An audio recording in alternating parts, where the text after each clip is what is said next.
Good morning. This is the I'm in the Nerd Business panel. It's a panel about starting and running a business that caters to our community, to nerds and geeks. What that means, how you get going, and what kind of things to expect for the panel. We're going to have a handful of questions for the panelists, and then open things up to you if you are interested in asking questions and learning from our experts up here. I'm going to start with some brief introductions. So I'm David Nett. I am not Brian Ward. I know that's who was in the guide. Some of you are deeply disappointed. I know there's no way getting around that. I am the poor man. Exactly. He's at the Shout Factory booth right now. If that's what you're here for. If you want a really good-looking dude in a bright red beard, that's Shout Factory booth. I understand taking it over. So I'm David Nett. I'm the writer of Starter Kit on Geek and Sundry. I also have a new business with Christy. It'll be when it comes time to ask for questions. I'll try not to make it weird. Ask her about the business that I also own with her. But I'd like to go ahead and introduce all our panelists. We can start with Lauren at the end. Just tell us who you are, what your company is, what you're doing. Hi, I'm Lauren Matesic of Castle Corsetry. We specialize in nerd corsets for women and men and drag queens and all the above. But we also do costume design as well for film and television production. And Lauren, you've got a bunch of stuff going on at the con. You're judging so much stuff this San Diego Comic-Con. I'm doing a big event for Marvel at Hall H today at 1 o'clock. It's going to be really cool. It's a secret, important thing. It is a secret. So I'm not allowed to talk about what it is, but I can tell you that it's there. For the Marvel Games panel. So watch, I know you guys aren't in line for Hall H right now, so none of you are going to see it. Maybe you can watch it on YouTube later. It'll be really cool. And then tomorrow we're going to be doing the same costume reveal on the Marvel stage at 3 o'clock, I think. And that's on the floor, so everybody can go see that on the Marvel stage. And then I'm also judging the Marvel costume contest at the Marvel stage. So if you guys have Marvel costumes, come and get judged by me on Saturday at 5:30. Lauren's happy to judge all Marvel costumes. I am happy to judge all of you, like from head to toe. That is my job. Christy. I'm Christy Black Nett, and I own Heroes Journey Fitness along with David, which is an online and soon-to-be location-based fitness facility for those who don't feel comfortable in a traditional gym setting. So making sure that it's a third space with a shared common interest with people and a place where we can all work out together and have all of our physical needs met in one space. So we've got the new business coming up. How does it, are you excited? We found a big thing that we found yesterday. You were nervous about how awkward it might be to ask. Yeah, no, it's super. And now it's like, it's also his wife. I thought it would be smoother asking this question, so we had an exciting suggestion. Oh yeah, we just found a location for the physical gym. So hopefully that all works out, and it will be fantastic and amazing because I'm super excited about it, and I found the building, so it makes me even Is it closer to my place? It is actually, yes. Matt, let's talk about Can you. you tell us where it is? It's in Burbank. Yeah. Close to my house too. All right, passing it adjacent. My name is Matthew Arevalo. I'm the co-founder and Chief Innovation Officer at Loot Crate. We're a subscription box company and membership service that creates experiences for fans through themed mystery boxes monthly, sometimes quarterly or one-off boxes as well. We produce a lot of video content. In addition to genre boxes like anime and gaming, we also run the official subscription boxes for like J.K. Rowling's Wizarding World, WWE, Fallout, Halo, Star Trek, Sanrio, and a number of and Major League Baseball and the NBA as well. So you can get a courtside crate of the Golden State Warriors from Loot Crate, but you can also get a Sanrio Hello Kitty subscription as well. So we kind of run the full gamut. To fill all of your boxes. Yes. And still last year I was talking about how we would expand to potentially other things outside of just pop culture, and that's continuing to happen as well. So awesome. Music and things of that nature. Now, you guys have a competition going in line with the Badali Jewelry? Yeah, on tomorrow you can come to the booth and pick up a passport, and in a partnership that we're doing with Lightstorm and the studio for Alita Battle Angel, You can go to some different booths and do kind of a scavenger hunt, and the first 100 people to complete it will be able to meet Robert Rodriguez and some of the cast and crew of the film. I mean, kind of like a 100-person only off-site event. So it's if you're a fan of either any of those people's work or the film itself, or if you've seen the trailer, it looks amazing. Also at our booth, we have some of the movie props, the swords, and some of the collectibles and stuff. What's your booth number? 215, I believe. Yeah, if you go through the door A and just go straight all the way in the back, right next to the Blizzard booth, we've got giveaways, photo booths, exclusive Rick and Morty, Archer, Power Ranger stuff, free gifts, all that kind of stuff. So a lot of stuff going on. Awesome. So Audrey? Hi, I'm Audrey Kearns. I'm the founder and editor-in-chief of the website Geek Girl Authority. We're a pop culture, genre culture site. I was recently asked to look at big media companies and explain what we are in the space, and what I came up with is we're like Amy Poehler Smart Girl's approach to Nerdist news. So we cover genre news, breaking news, think pieces, but we take a very joyful, inspirational approach to it. Another thing that we specialize in is you get a lot of interviews from, say, Chris Evans or you know, Daisy Rip, although you can never get enough interviews from Chris Evans, so that's a bad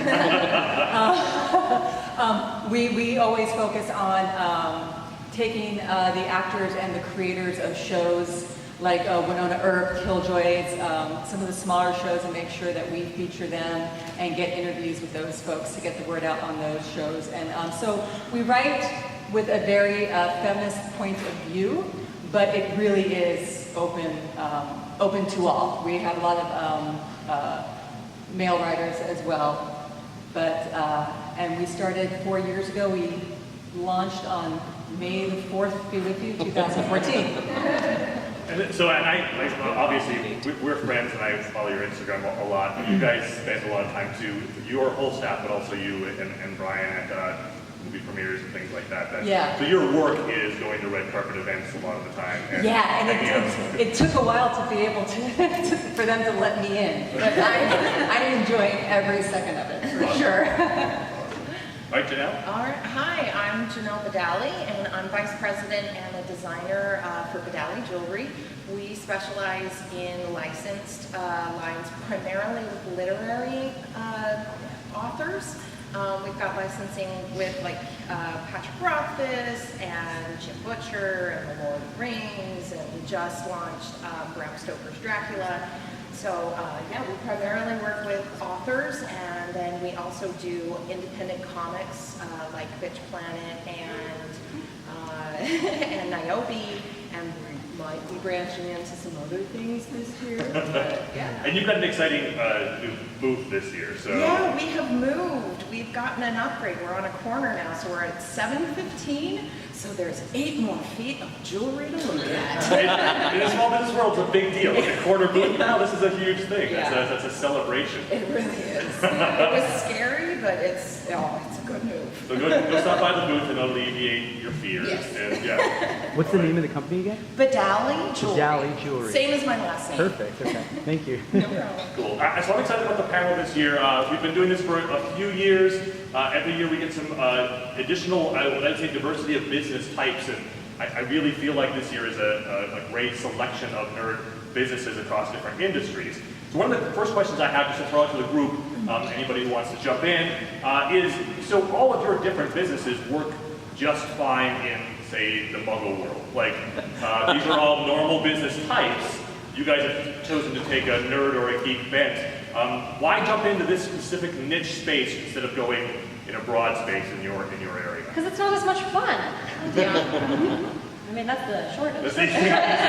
Question over. Nerd stuff is better than Muggle stuff. I find it easier to pour my passion into what I actually am passionate about. So it's really easy to design jewelry and get excited about a project when you are already a fan. Yeah, I think passion's a big word. I started a blog site about 6 years ago called Long Cool Women with Big Feet, you know, because I'm tall and I have big feet. And I was going to blog, and I was going to blog the world away and And I realized that every single thing I was blogging about had something to do with Star Trek or Farscape or going to a con or something. I was like, oh, wait a minute, maybe I should take this and build it into something bigger. So it was actually kind of getting a good look at who I am. And I was working for a gaming company at that time, and they had me in charge of their social media department. And I was also on WordPress, so I decided to take all those skills that I was learning from being paid from another company and use them to create my own. Yeah, as kind of a shortened version of the origin story for Loot Crate, I met my co-founder and our CEO at a startup event that was, you just come with an idea and try and see in 54 hours, like in that weekend, if you can actually, present it into a business. And then there were some judges there were VCs from the LA area. First prize, I think you got to go to Dubai as part of it. The second prize was a set of steak knives. The third prize was like nothing. And we got unofficially fifth or something like that. But at the point, it was the idea of subscription boxes already exist. You could beauty this and that. You get all these samples and everything.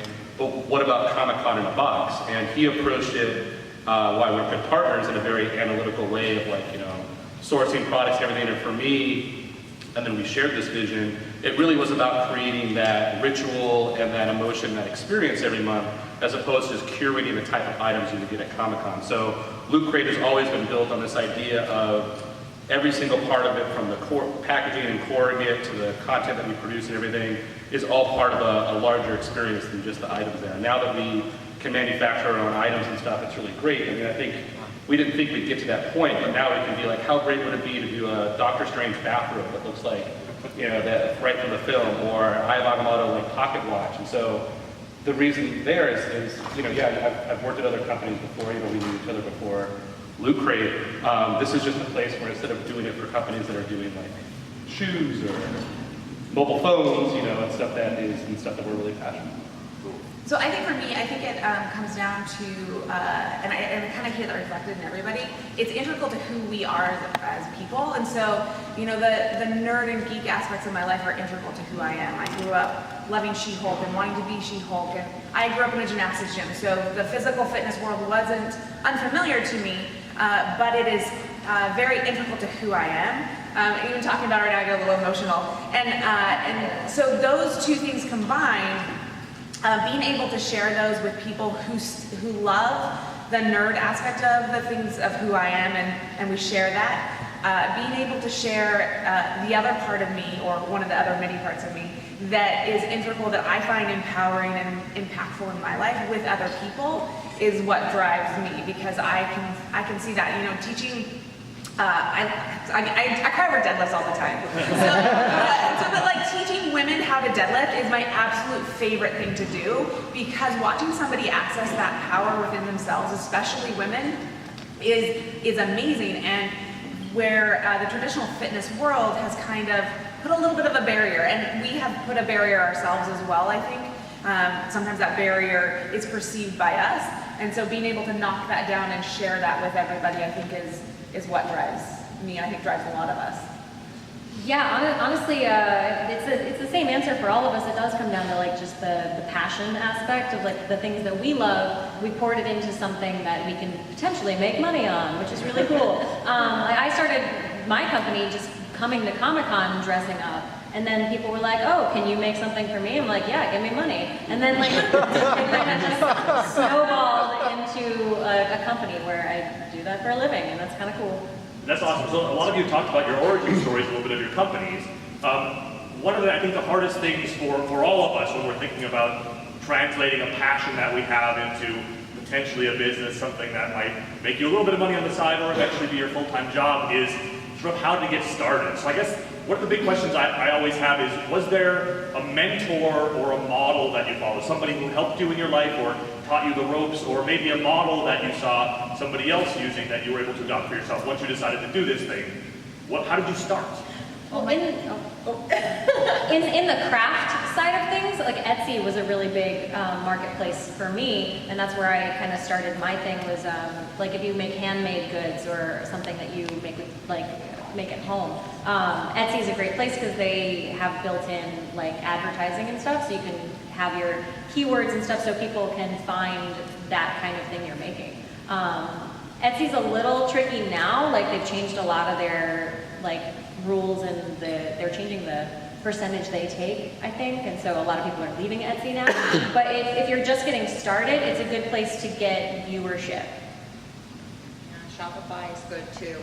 If you're trying to put some kind of a store together and you want a brand, a model, Shopify will help you out a lot. We actually are giving a shot this week and next week of putting the Badali together on Shopify to see, because there are mobile tie-ins and app tie-ins to Shopify that access it really, really well. I learned by bad example. Basically, my dad is not a business person and has tried to run his own businesses his entire life. And then me and my sister stepped in. He got licensing of Lord of the Rings just before the films came out. And so my older sister, who's a theater major, was like, Dad, I'm going to build you a website. And it was the most adorable early 90s website you've ever seen in your life. But he started on eBay, and then we started on our next site, and we just have kept ourselves growing. You can't stop changing. That's the one thing, is once you've got your website built, it's not done. Yeah, it is going to need to change all the time. And it never ends for us. I mean, like I said a little bit about that first weekend, we only mentioned this number just so people can understand like what was there, but we've done over $500 million in revenue with Loot Crate in 5 years from no real startup money at all. When we started from just a folding table and packing our own boxes. So we've raised money since then. But I mean, we took that, we were inspired by that subscription model and what we can kind of build around it and bringing that kind of membership back, the kind of stuff that we heard our fathers talk about, like fan clubs and being part of it. Like they would actually get letters from people like very prominent writers and comic creators and everything. We're like, I love that it was your father's. I did that too when I was young. I'm 25 years old. So I was thinking that, for me, David and I were owners of Nerdstrong, and we have since left and are kind of pivoting on what is important to us. And so we fell into that business accidentally, but this business is very conscious, but we've learned a lot through that experience. And then as we were preparing the new business, we had to write resumes, and I've had the same day jobs since I graduated college.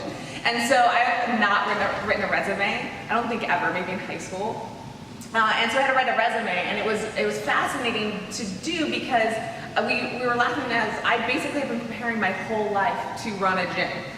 Based on past work experience, and I have a degree in recreation management, and it was just interesting. I think life prepares us for this. I think because of our passions, we get funneled into these opportunities and businesses. I'd say for Geek Girl Authority, when we started, I had two co-founders, Jenny Fock and Claudia Dolphin. What we were going to do is make videos and take over YouTube. We were positive that that's what we were going to do.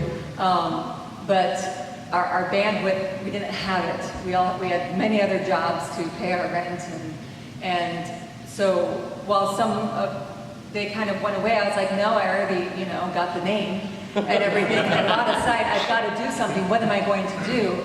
And I did the thing that's really hard for me to do, but it's the most important thing I could have ever done, and that was just go up to somebody and ask for help. I was working at this gaming company, and it wasn't it wasn't like Blizzard or anything like that. This is a company that makes solitaire, okay?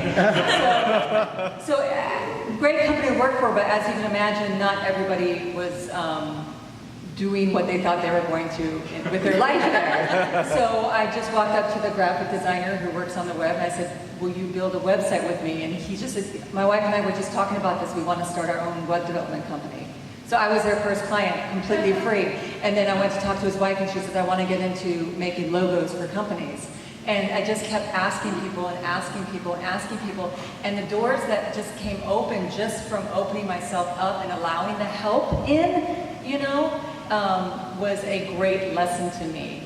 And that's how we started. And then going on YouTube and figuring out how to better use WordPress, how to put a post up, and then creating the social media accounts. And I would just DM people and ask them to follow me. And someone would say, they'd say, why the F should I follow you? And I would explain, you don't have to. You absolutely don't have to, but this is what I'm doing if you find it interesting. And if I would come back like that, they usually would follow me. So it was very much on the ground with no money at all for a while.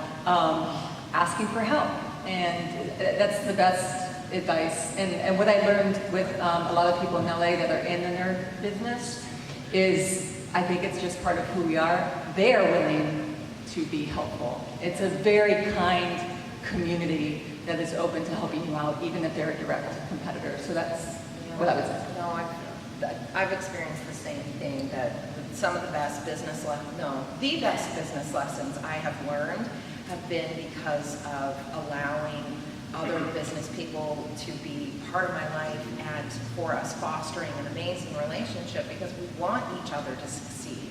It's a genuine thing. There is so much pie. We can share it all. and it really is fostering wonderful relationships, helps things build easier, smoother. You'll get ideas that you would have never thought of before. I think on that, as it's been a little bit more common for people to wear their fandom on their sleeve and be more open about it. I have no idea what you're talking about. Well, you're at Comic-Con at a panel, okay? Like, wear that to go to Starbucks, which I know you do. I sleep in there, so Okay.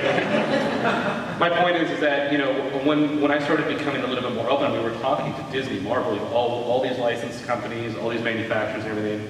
The more that we were just really open about our true passion, which was like trying to create a user base of hundreds of thousands of people, fans, who would be able to make more of the decisions of the kind of products they want to get from the franchises that they love, and started showing them what we really geek out about. Not worried about my office is clean and slick, and you go in there and you're impressed. Like, you see my office, it's like a nerd cave, because I want to surround it with the stuff that I love. Being open about that and elements of business and relationships that you may be a little bit hesitant to in the past and not really wanting to show that side. I think the more that we became more comfortable with doing that, doors became open. So like you said, just asking for help and everything, asking for help for people that you may not normally ask for, but then you're like surprised, you're like, oh wow, like you're also into this kind of stuff too.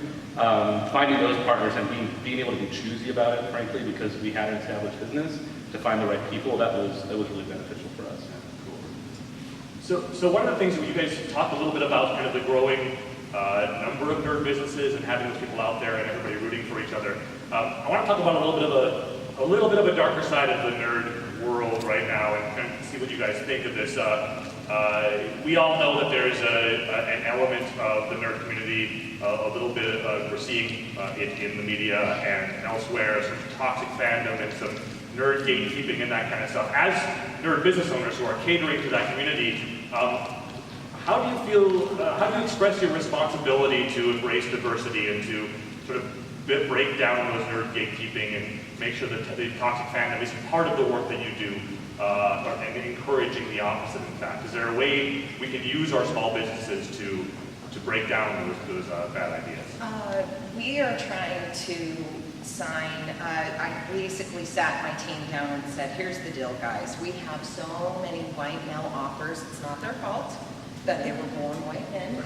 They're amazing writers, but we need to turn our gaze to raising up people, raising up women, and raising up people of minorities, because there are so many amazing books out there, and we have people who come to our booth to find out what they should be reading next.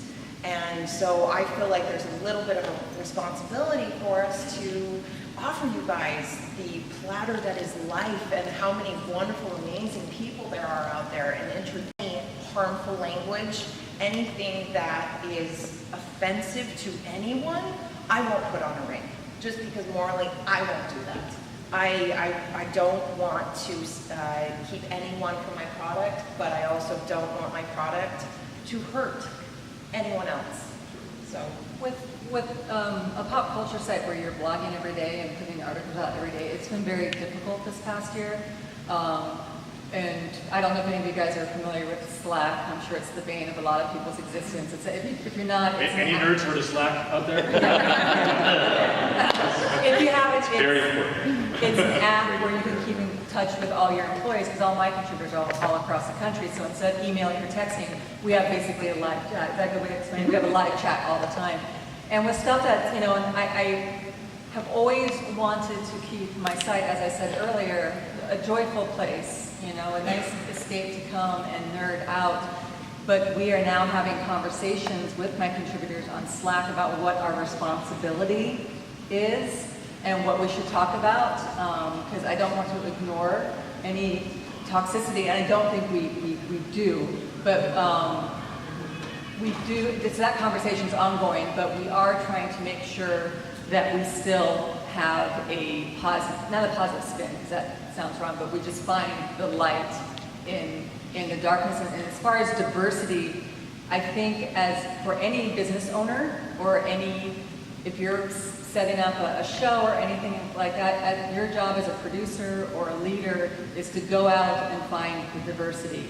At first, Geek Girl Authority they were my friends. Most of my friends are white.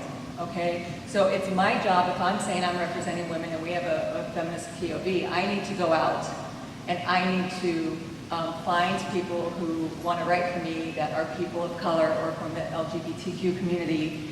And I did, and I'm very proud of that. And I have some of the best writers online right now. I have some great columns coming up. For example, I have a column starting in August. I have a woman in Oklahoma, Nawada Harjo, who is one of the biggest nerds I ever met, but she's also a Native American, and she's going to be doing a column called Indigenerd, which is only, so every 2 weeks she's going to highlight an actor or a creator in the entertainment industry. And so that's how I'm trying to handle what's going on in this world, is finding positivity so I can say, hey, let's all hold hands and go, you don't have to hold my hand, but and go for it.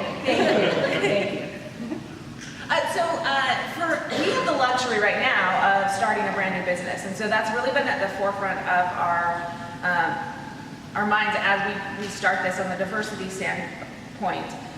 We're a woman-led company, and so it's going to be we're stacked in the favor of women in regards to representation, and we're actively seeking as much diversity as possible. We have an advisory panel that brings a lot of diversity. We have a diversity expert that will be joining that as well. And so I think that's really important from the aspect of kind of the gatekeeping and the negative parts of nerddom that can happen. My life motto, I think that I've settled on, is kindness is magic. And I think that's really important that I have found through my previous experiences running a gym and working there, is that those that sometimes appear to cause problems or grade up against other people really just aren't yet comfortable in that space or in who they are. Not that I can, help them be comfortable with who they are, but I can help facilitate experiences and interactions that do that. And I think that is important. So, just kill people with kindness, basically. And know that everyone has value in our community, and that helping somebody to find their place is really important. In terms of the fashion or the cosplay side of the community, what we do at Castle Corsetry is trying to, whenever I have photo shoots or whatever, trying to diversify my models and people that I use for the pictures that I take. But oftentimes the things that we're posting are just clients. But even still, just making sure that the clients are always comfortable in what they're wearing. So when somebody comes to me and they're like, oh, I don't really have the body to be Superman. It's that doesn't, if you want to be Superman, dude. That's what you love.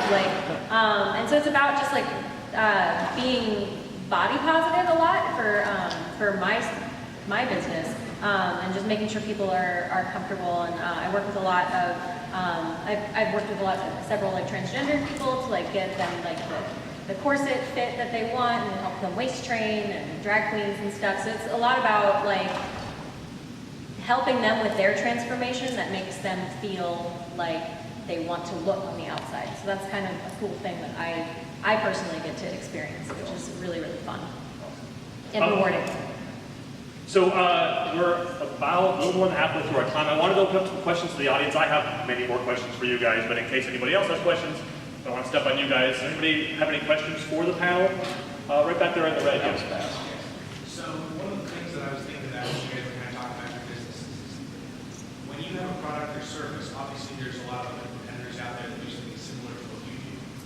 How do you keep your product or service from being called a derivative of someone else's? We design and manufacture all of our jewelry ourselves, so nobody else is offering what we offer. We also decided really early on that we would never turn our jewelry making over to machinery. At some point, we'll get machines that help us cut time off of making things, but our pieces will always be finished by hand because there is a feeling to pieces that are made with a human touch versus coming straight out of the machine that you won't get. So in one way, that's our identity, is we make geek jewelry, but we make jewelry first. It is meant to be worn every day and hold up your whole life. We know it's an investment, and we want you to be happy with it for the rest of your life. When we first started, I had serious anxiety over other industries. Specifically, a wonderful woman named Allison from Rock Love. We have since become really amazing friends. She's wonderful. That was the lesson of there is so much pie out there. Don't be terrified that you can't share your pie. What you need to focus on is doing something original. That's it. I think that, you know, with Geek Girl Authority, I'm what am I, the gazillionth blog site out there, right? So how am I going to make myself different or not derivative? I did come after some other big sites. So we started out pretty broad, and I realized by being broad, we're covering everything, because we are so nerdy, me, my contributors, and I don't know what's the right grammar. But we recently had some site growth meetings and realized by being so broad, we are limiting ourselves. So what we did, and we did an opposite, what we call an opposite Venn diagram, okay? We did all the sites that we admire, and of course with the Venn diagram you find where they all intersect, and what we did is we looked outside that to see what they're not covering, to see what we could be doing to make it different. And that's where we kind of came up with the, you know, Amy Poehler smart girl approach under this news. You know, feminist perspective for everyone. And that actually has, doing that, I do the opposite Venn diagram thing. It's fascinating. It doesn't make any sense when I say it, but when you write it down, you will find your niche and be able to focus on that. That doesn't mean we're not going to cover all the other stuff that we cover, all the breaking news and everything, but we are going to take that small part that we found in that work, and we're going to blow it up, and we're going to take over the world and eat all the pie. Our mission has just been to destroy all competitors. I think it's working. Well, when we first started out, you know, again, we were packing boxes by hand. We didn't have anything. It was just like 2 or 3 of us. And so we were originally putting stuff in the box that you could get anywhere. It wasn't like only exclusive to Loot Crate. Like, it was just stuff that we thought was cool. It was more about the curation. What really kind of fundamentally helped us in the beginning was being completely open into why I kind of say today that I feel the first couple of years were almost kind of crowdfunded. We showed the kind of behind the scenes of what we were doing, and we've talked to some of the early subscribers, including our very first subscriber who comes to Comic-Con to see us every year.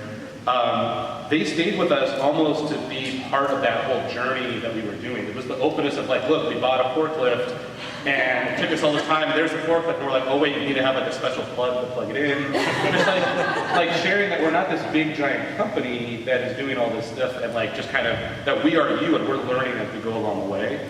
Now, obviously, because we can self-manufacture apparel, figures, you know, anything we want to do, there's that element, but then you also become kind of a victim of your own success. It's like, okay, so what's next? Okay, Loot Crate has like exclusive items I can't get anywhere else. We're going back to some of those early roots of the membership and loyalty elements of the business, and not capitalizing, but utilizing the strength that we get from our community and our members to be able to give them access and experiences they can't get anywhere else. So my role has changed from chief experience officer to chief innovation officer because we're working on a number of initiatives that over the next few months that are really going to do those kind of like industry shaping, industry different things, you know, like we did with the corrugate that could transform the boxes and some of the early AR stuff that we did a few years ago. So for us to distinguish ourselves, it's really about trying to just, there is no other community other than looters. Like that data, you know, everything that what makes them who they are. So therefore, there will never be another company like Loot Crate. I feel really able to answer this question, I think, because it's something that I thought a lot about, and David and I've had lots of conversations about, because obviously we have left our ownership at Nerdstrong and are starting a new company. And we, you know, how do we differ? How are we the same? That type of thing. And what we keep coming back to is being true to ourselves and the values that we value and that we brought to that company. We are now, you know, focusing on and bringing to our new company. And I think as long as you're staying true to who you are and what you provide, and staying in love with your clientele or your customers. Like, and I don't mean that like on a romantic level, but like I genuinely love the people that I get to train. You know, I actually train Audrey, and so, you know, I did a deadlift, guys. I never thought in a million years that I envisioned what a person is who does a deadlift. But I did a deadlift, and I mean... And I cried. So I'm next. So, but I think that is, you know, and I think that's true with a lot of things in life, not just in the nerd culture, but especially in the nerd fandom and culture. That's, you know, that's what brings us all together. I think my very first convention was Dragon Con in my early 20s, so quite some time ago. And I walked in and it just was a sense of relief. These are my people, and I was surrounded by people who didn't care what I was into, what I liked. They were excited about what they were into and what they liked, and you'd have that bond and connection, and I think that's what makes a nerd business amazing. One thing that I focus on for me to keep me different from other competitors, there's lots of people that make cosplay stuff and whatnot, is kind of what we were talking about for Badali, is like making sure it's handmade, and like everything I make is made in Los Angeles by me or my assistant, because it's just two of us. So it's has all of the love like poured into it for every single piece that leaves my shop. And it's also a quality control thing too. Like one thing that I will never personally do is manufacture anything like overseas, because it's absolutely just doesn't vibe with my personal tastes and my aesthetics. Because I don't want to lose out on the quality control that I get from being able to handle each piece before it goes into the box. So while that keeps my company smaller, I would rather put out fewer things that are high quality than a bunch of stuff that's like that you can get anywhere, you know? Anything else? Right here. Hello. I like your shirt. I have a little stuffed dog we used to the Kickstarter that one. For someone who's considering starting a subscription box business, do you have any advice that kind of like what not to do, since you did it from the very beginning? Oh yeah, no, we messed up a lot. Like, there was a lot of challenges. It's gonna sound like I'm plugging it, but it's only because I think it's less than $100 a year or something. But I'm on the advisory board of something called the Subscription Trade Association, and so it's a trade association of companies and partners that are third-party logistics people, marketing executives, marketing teams rather. How do you do recurring billing, all that kind of stuff. And it's just, and you know, there's companies that are like us that have hundreds of thousands of monthly subscribers. There's people who have like 100 monthly subscribers, and it says they have a Slack channel and everything. But it's just a good community. Don't let the kind of trade association name fool you. It is just a bunch of people who are really passionate about creating experiences like that, who really believe that like the relationship you get through subscription is really, really unique. That's really the biggest thing that I have, because there's an education track and there's a lot of stuff that's there. But you can also email me anytime you want, or you know, there's also a lot of really great resources that's coming out now about it. Loot Crate's really unique in kind of what we do typical to normal subscription boxes, where we're not doing like samples and stuff. We don't get stuff for free, but a lot of the fundamentals of the business, like we didn't know what OSHA was, or VAT taxes, or you know, like all that kind of stuff. Like some of the stuff that some of the gotchas you have to keep in mind of that kind of stuff is is the kind of stuff that you would learn at that association. It's called Subtel.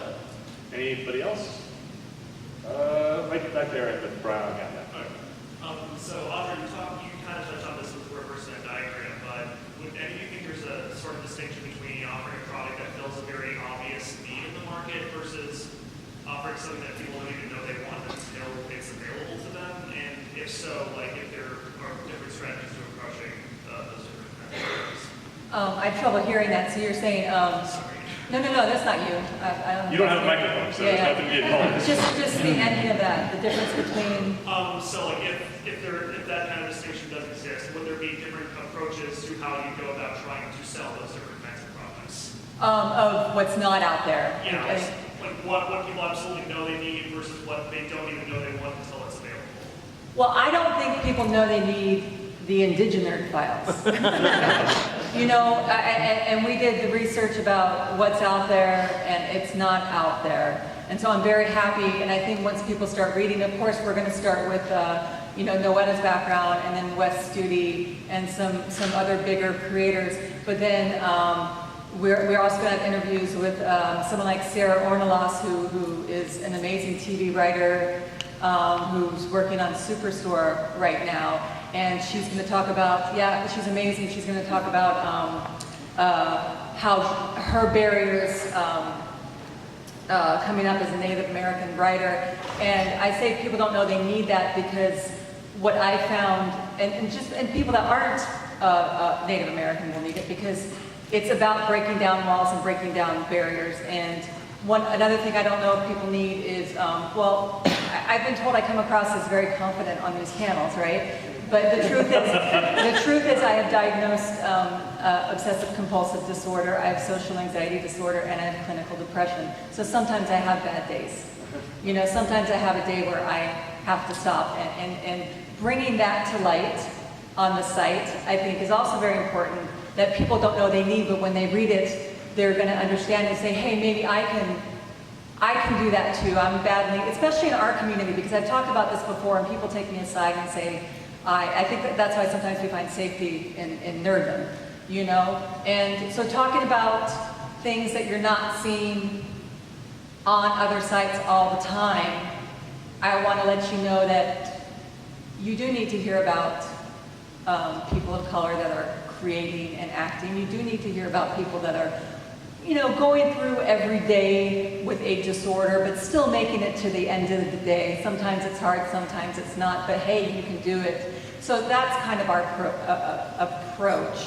And does that make sense? Does that help you at all? Absolutely. Okay, all right. Because now I'm going into my OCD and I'm going to loop and make sure I get it. Got it. I've got time for like 2 more questions. So let's see, right there with the vest on. Yeah, there. Perfect.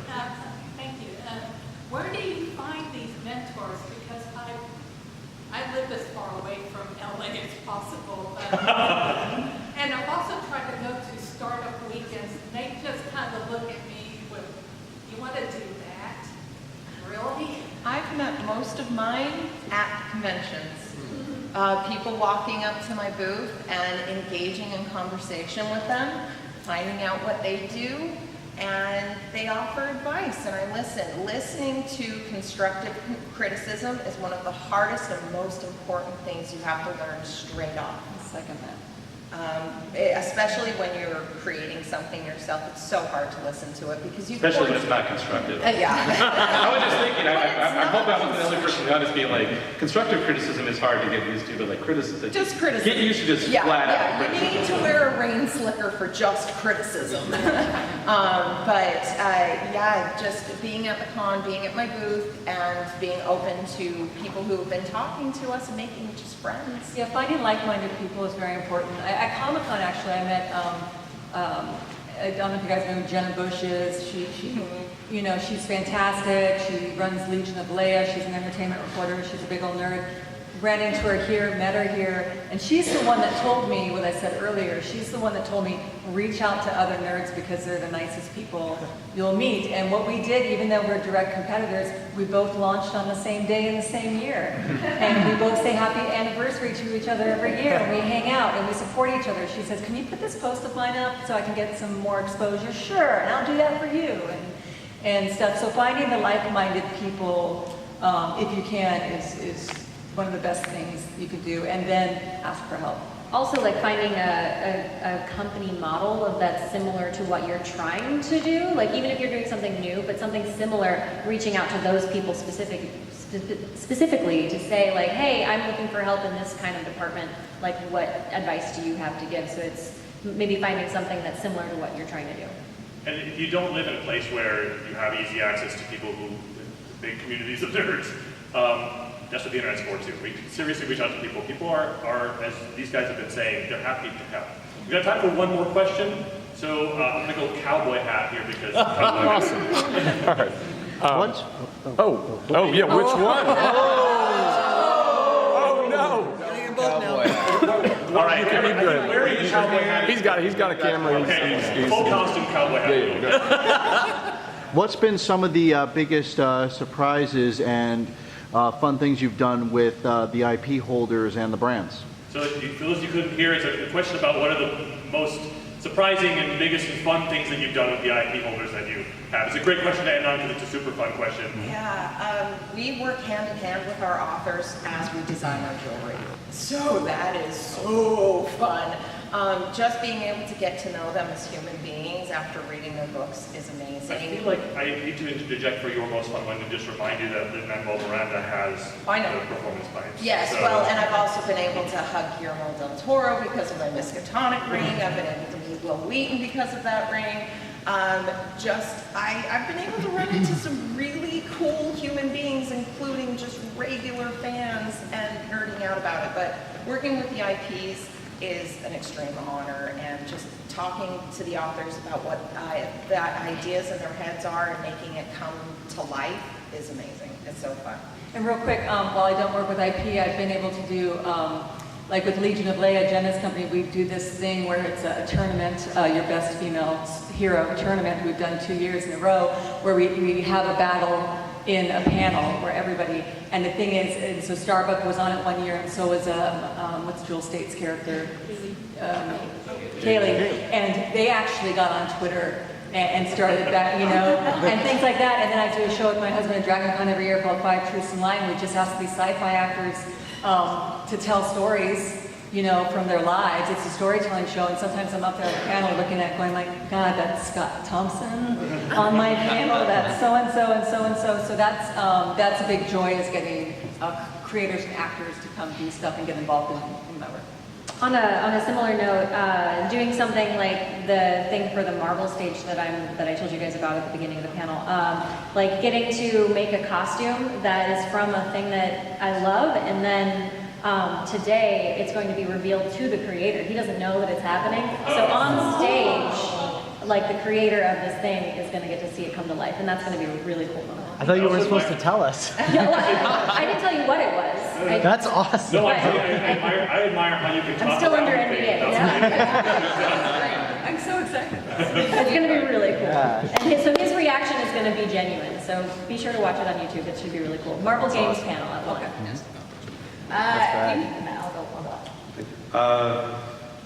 This is the 6-year anniversary of Loot Crate, and my son, Colson, was born 3 years ago this September.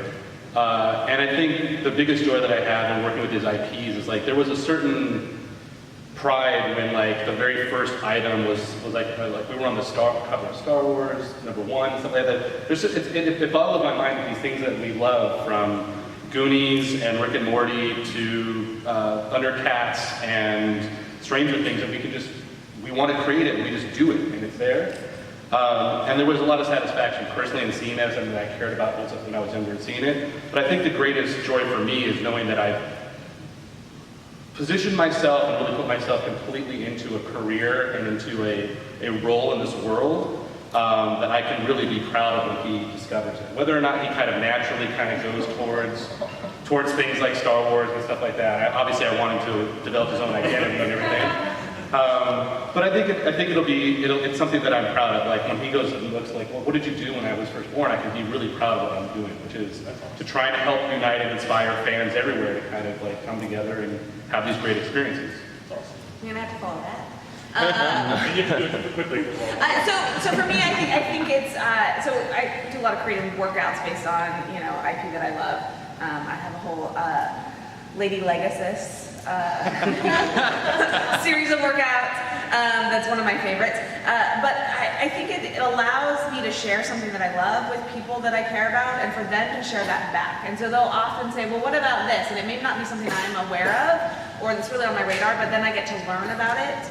And then together create something that helps everyone on that. And so I really appreciate that.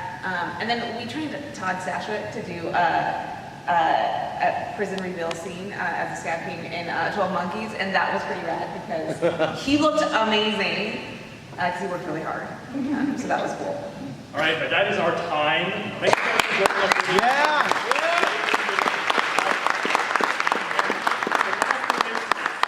For everybody here, if you are interested in starting a small business, you have questions and stuff, these are people you can reach out to begin your journey if you've got more questions or whatever. Part of the reason these guys are here is because they are happy to share. So, and they're all. Geek Girl Authority is always looking for writers, so if you want to chat with me about joining the site, please let me know. All right, thank you everybody. Yeah. Thank you.